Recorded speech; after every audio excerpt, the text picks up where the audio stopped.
বাংলাদেশে ঢাকায় বন্ধুর বাড়িতে গিয়ে হামলার শিকারে বেলঘড়িয়ার সোনার বাংলা এলাকার যুবক সায়ন ঘোষ। 22 বছর বয়সী যুবক সায়নের উপর অস্ত্র নিয়ে হামলা চালায় কয়েকজন দুষ্কৃতী। তাদের চোখে মাথায় দাঁতে মারাত্মকভাবে আহত হন সায়ন।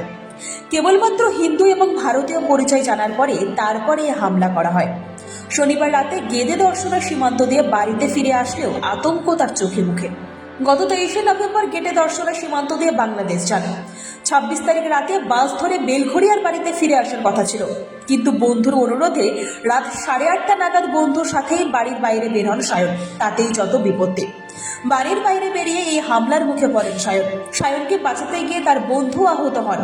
এরপর স্থানীয় প্রশাসন কিংবা হাসপাতালে গেলেও প্রয়োজনীয় সহায়তা পাননি। উল্টে তার পরিচয়, তার বাংলাদেশ সফর নিয়ে নানা প্রশ্নের মুখে পড়তে হয়। এমনকি ব্লিডিং অবস্থায় 4 ঘন্টা ঢাকার রাস্তায় ঘুরতে থাকেন সায়ন।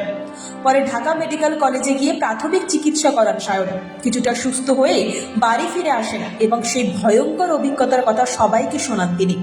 আমাকে কোনোরকমভাবে আমি স্বাস্থ্য দপ্তর বলুন বা প্রশাসন বলুন বা পুলিশ বলুন, যেই বলুন, কোনো জায়গা থেকে আমি সহযোগিতা পাইনি। বরঞ্চ উল্টো আমাকে হেনস্থা করা ছিল। আমি ব্লিডিং অবস্থায় মিনিমাম আমি 4 ঘন্টা করে ঘুরেছি। শুধু আমার ব্লিডিং আটকানোর জন্য 4 ঘন্টা আমাকে ঘুরতে হয়েছে মিনিমাম। তারপরে ঢাকায় মেডিকেলে গিয়ে যখন আমি অনেক রিকোয়েস্ট করে আমি এগুলো পাই, তারপরে আমাকে চিকিৎসা দেওয়া হয়। কোনো রকম জাস্ট সেলাই করে ছেড়ে দেয়, আদার্স কিচ্ছু করায়নি, শুধু সেলাই করে ছেড়ে দিয়েছে। ব্যুরো রিপোর্ট, আজ বাংলা।